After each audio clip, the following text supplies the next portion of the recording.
Olá, boa noite. Para você que não me conhece ainda, meu nome é Silvia Furtado, eu sou psicóloga, sou especialista em sexualidade e nos relacionamentos amorosos. Eu venho falando há vários dias sobre as masculinidades, sobre a sexualidade masculina, sobre a sexualidade feminina, sobre como isso interfere nos relacionamentos.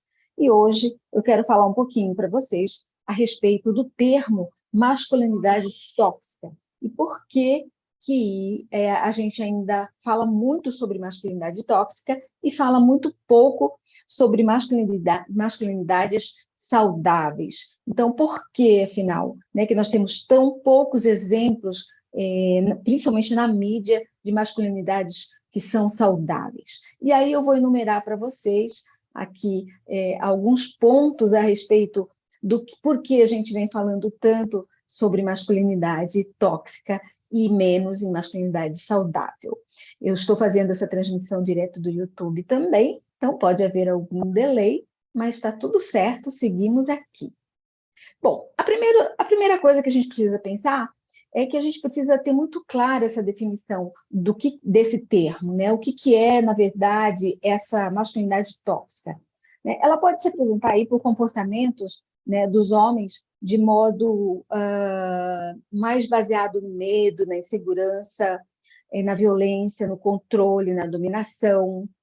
Mas, na prática, como que isso se configura, né? Vocês podem me perguntar. Bom, isso poderia parecer naquele homem que é controlador, que controla, por exemplo, a roupa da mulher que está vestindo, controla com quem a mulher fala, controla aonde ela vai, né? Ou aquele homem que briga, né? Bate nos colegas, nos torcedores, ali no futebol, né? Porque o seu time, por exemplo, não perdeu, e aí ele reage de modo muito exagerado, né? E reage também de modo exagerado a qualquer provocação, né? Então, ou seja, é aquele homem que está sempre tentando competir, né? Então, por exemplo, há aquelas competições de quem bebe mais, o homem que é mais pegador, quem pega mais. Então, parece que o homem está sempre precisando, assim, estar numa busca obsessiva de provar que é macho, né? Que é homem.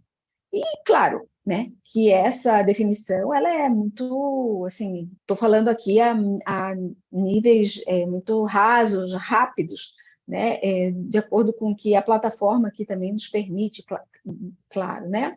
Mas, infelizmente, essas definições elas estão baseadas aí nas cenas da vida real, né? Então, a gente não está aqui inventando nada, né? E a gente nem precisa se aprofundar nesse termo do que significa uma masculinidade tóxica, porque os jornais nos apontam isso todos os dias. Bom, mas além disso, muitas vezes a gente não explica que o termo não é não é como é importante explicar esse termo para evitar uma confusão bastante comum. Qual? De se pensar que todo homem é tóxico, né? Então é importante a gente falar isso. Ser masculino, ser homem, não significa ser tóxico, né? Então, há comportamentos tóxicos, sim, né? Como eu falei, a mídia está farta aí de casos, mas nem todo homem é tóxico. Há milhões e milhões de homens que não chegam nem perto, né, de ser esse monstro, né, que alguns aí demonstram ser, né? Então, a gente precisa pensar que a masculinidade tóxica não é algo inerente ao homem. Há homens que não têm comportamento tóxico e, muito ao contrário, passam longe disso. Então, esse é um dos grandes motivos que a gente precisa falar sobre isso. O segundo, a gente precisa também possibilitar alternativas, né, aos exemplos, por exemplo, de masculinidades positivas, que a gente não vê, não encontra, né? Então, assim, somos constantemente convocadas, né? Eu sou constantemente convocada enquanto educadora, né, sexual, enquanto psicóloga, né, a falar, né, nas mídias, aí nos espaços onde eu dou as minhas palestras, a falar sobre as masculinidades tóxicas, por conta dos relacionamentos abusivos. Já escrevi um livro a respeito dos relacionamentos abusivos, e geralmente ele vem não é algo inerente ao homem, mas sempre tem um homem presente na cena, né? Então, mas a gente precisa ainda separar, né? Como eu falei, voltando, existem, não é algo inerente ao homem, mas é uma masculinidade tóxica que se manifesta, na maioria das vezes, no homem, né? E a gente quase não fala dessas masculinidades que são positivas, que são saudáveis, desses exemplos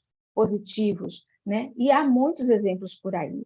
Bem, talvez você não saiba, mas o grande motivo desse vídeo que eu estou falando aqui, né, na verdade, nós temos muitas iniciativas no Brasil, temos várias iniciativas sobre como as masculinidades elas vêm sendo desconstruídas por conta de espaços que estão sendo criados para a transformação desses homens, para a desconstrução dessa masculinidade. Porque se o homem se construiu assim, por conta da sua influência transgeracional, né, que veio com essa ideia que o homem tem que ser assim, duro, rude, grosseiro, áspero, controlador, mandão, provedor da sua família de origem, né, ou né, de todo o seu ciclo social. Então, se ele se construiu assim, ele pode também se desconstruir, né? E a qualquer tempo, porque nós somos pessoas que nós vivemos em construção a vida toda, até que a gente morra, a gente pode mudar de ideia, a gente pode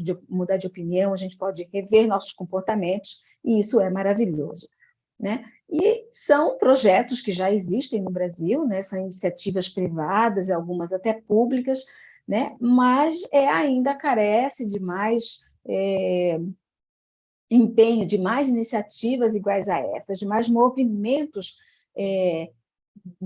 na direção, né, desse olhar para o homem.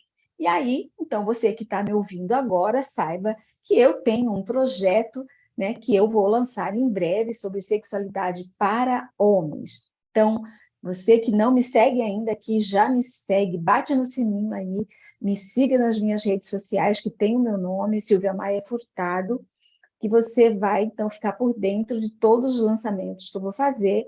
E eu estou lançando em breve um curso sobre sexualidade para homens. E vai ser muito bacana. Então, em breve, esse projeto vai estar aí circulando. É um projeto inovador, né, muito bacana para os homens, e as mulheres serão muito beneficiadas. Então, fiquem atentos aqui no meu canal e nas outras redes que levam o meu nome. Então, são poucos projetos existentes que falam para homens, né, que se preocupam, como eu falei, em desconstruir, né, tudo isso que foi mal elaborado, então que vem, às vezes, lá desde a infância, e a gente precisa levar conhecimento, a gente precisa proporcionar movimentos de autoconhecimento para esse homem, para que ele enxergue e faça as reflexões que são necessárias para mudar de comportamento, para rever, né, dentro daquilo que é possível, né, dentro daquilo que é também desejável, dentro daquilo que o homem hoje busca nesse lugar aí de desconforto, né, por conta dessa palavra, né, da masculinidade tóxica, que acaba, parece que colocando todos os homens num saco só. E eu estou aqui exatamente para dizer que não é assim. Então, não dá para ficar apenas fazendo crítica, mas essa é a minha forma de agir. Eu estou aqui até como psicóloga, né, porque eu já faço esse trabalho de psicoeducação, tanto sexual, né, quanto da sua própria, da natureza como ser humano. Então, a gente precisa ser um ser humano melhor antes de ser qualquer outra coisa, antes de ser homem, antes de ser mulher, a gente precisa olhar para nós enquanto ser humano, né? E para pensar como é que nós nos lançamos nos nossos relacionamentos amorosos, nas nossas relações sociais. Então, por isso que é preciso, então, criar espaços, né, e projetos de desconstrução, né, de psicoeducação sexual para homens, mulheres, mas aqui a gente está falando para homens. E o meu projeto que eu vou lançar em breve é apenas para homens. Bom, um outro ponto que é importante a gente falar sobre isso, porque a gente precisa, então, criar uma ponte aí de diálogo para pessoas que pensam diferente. Então, assim, chega de ficar bloqueando o amiguinho porque ele não pensa igual, porque ele não age igual a gente. Ou seja, a gente precisa ser a transformação que a gente quer para o mundo. Então, se eu sou um homem, e eu tenho um comportamento legal, bacana, saudável, é, e eu preciso ser um agente de transformação nos meios, nos círculos de amizade por onde eu passo, né? Então, a gente precisa falar sobre isso no almoço de domingo, a gente precisa falar isso nas igrejas, nas escolas, né? Nas associações de bairro, nos grupos de moradores, na reunião de condomínio, a gente precisa falar sobre isso, né? Ou, senão, a gente vai ficar aqui eternamente apontando falhas, né, nesses homens, sem poder contribuir para que o mundo seja um mundo melhor, né, para que o ser humano, então, evolua dentro daquilo que a gente espera, né, que homens e mulheres sejam, se comportem, se respeitem e sejam aí iguais, né, equivalentes, que cheguem num lugar de equivalência, né, estejam aí preparados para lidar com seus problemas, né, sem oprimir ninguém, sem causar nenhuma dor a quem está ao seu redor.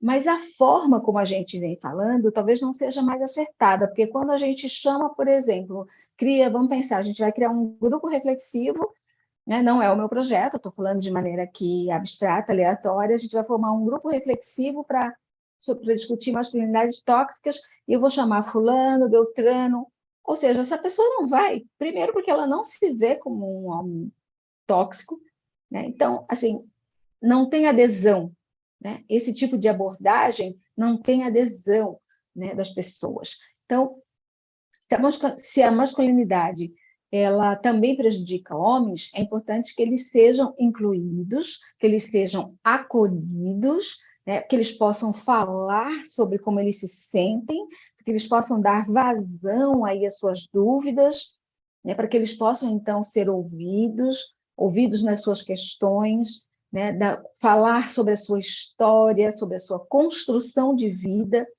né, que pode aí ser a mais absurda, né, para as outras pessoas, pode ser muito óbvio para você que não é assim, mas para aquele homem que tem um comportamento, às vezes, muito agressivo, tóxico, violento, muitas vezes ele tem, né, abrir espaço para que ele fale, para que ele perceba, né, a maneira como ele age, como ele se comporta, pode ser aí uma possibilidade da gente achar um vão, né, uma fissura aí né, nesse comportamento, para a gente levar aí outras informações, né, e mostrar para ele como é possível a gente se desconstruir. Então, a gente acredita muito, né, nessa possibilidade, né, e para poder, até para poder conviver aí, né, numa sociedade onde não haja tantos vilões, né? E a gente possa, então, ouvir esse homem que tem tantos medos, às vezes, que tem tantas dúvidas com relação ao seu corpo, com relação ao que aconteceu na infância, com relação às violências que ele sofreu na infância e que ele está reproduzindo agora na vida adulta. Então, a pergunta aqui, né, que a gente pode estar fazendo, como nós poderíamos criar, né, linguagens, né, para que mais e mais homens possam fazer parte dessa conversa?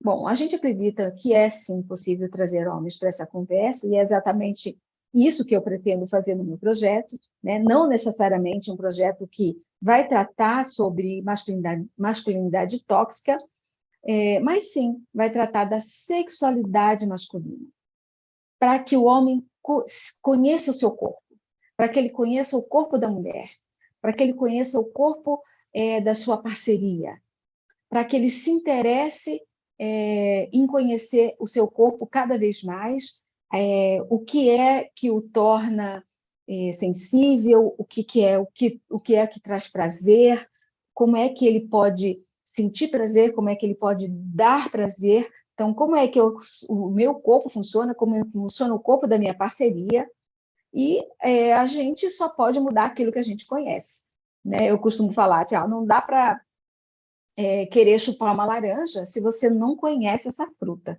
né? Se você não sabe que você precisa descascar a laranja antes de chupá-la, né? Senão você vai chupar uma laranja, vai pegar uma laranja e vai ferir toda a boca. Então você precisa mostrar, né, para quem não conhece uma laranja, mostrar como é que se chupa uma laranja. Então é exatamente isso. Não dá para a gente mudar um comportamento que a gente não conhece, que a gente ainda não se deu conta, né, de que ele existe. Não dá para mudar algo que está no lugar do desconhecido, né? está no subconsciente, está no inconsciente, ou está num lugar que ele não acessa, né? Que não acessa uma dor aí, uma violência que sofreu lá na infância e que agora ele precisa ressignificar para ele poder fazer uma nova elaboração dessa dor e decidir, então, fazer a sua escolha do que ele pode fazer com isso a partir de agora. Né? Então, eu vou além disso, né? Eu quero proporcionar a esses homens conhecimento sobre suas dores, suas disfunções, né, sexuais, sim, né? Sobre o seu prazer sexual. Então, aquele homem que não está vivendo aí por diversos motivos, né? A sua plenitude sexual, né? Entender o que está acontecendo com esse corpo, se ele está adoecido, se ele está tomando medicamentos, se ele está atravessado por questões, né, como eu falei, né, dores, ansiedade, às vezes burnout, né, por uma carga de trabalho exagerada, por um relacionamento que ele já não quer mais estar ali. Então, toda essa discussão, né, ela acaba sendo, ela permeia a discussão, a conversa sobre masculinidade, sobre sexualidade, sobre assédio sexual, sobre o corpo do outro, sobre o relacionamento. Então, tudo isso, todos esses são temas que eu vou abordar no meu curso de sexualidade para homens. Então, você que está aí me assistindo, te prepara, que vem muita coisa boa. Então, me segue aqui para a gente poder olhar melhor para esse homem, né? E se você se interessou, não deixa de me seguir para acompanhar o lançamento que vai ser em breve.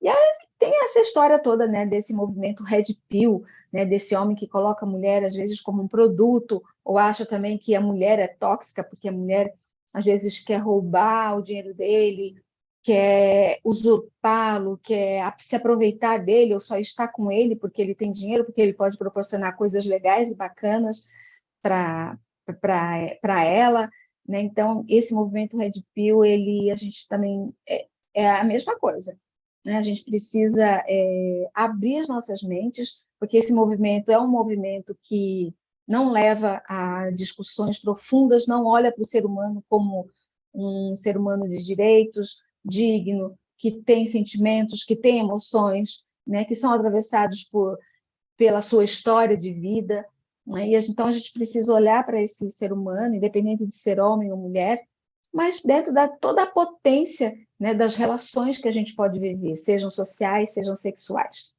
Então, a minha mensagem era essa. Eu sou Silvia Furtado e aqui fica, então, o meu convite para você me acompanhar, tanto aqui nessa rede social, nesse espaço, como nas outras redes sociais que levam o meu nome, para a gente crescer junto, e eu quero fazer parte da sua transformação. Então, deixa aqui o seu like e vem comigo que a gente pode crescer juntos. Tchau!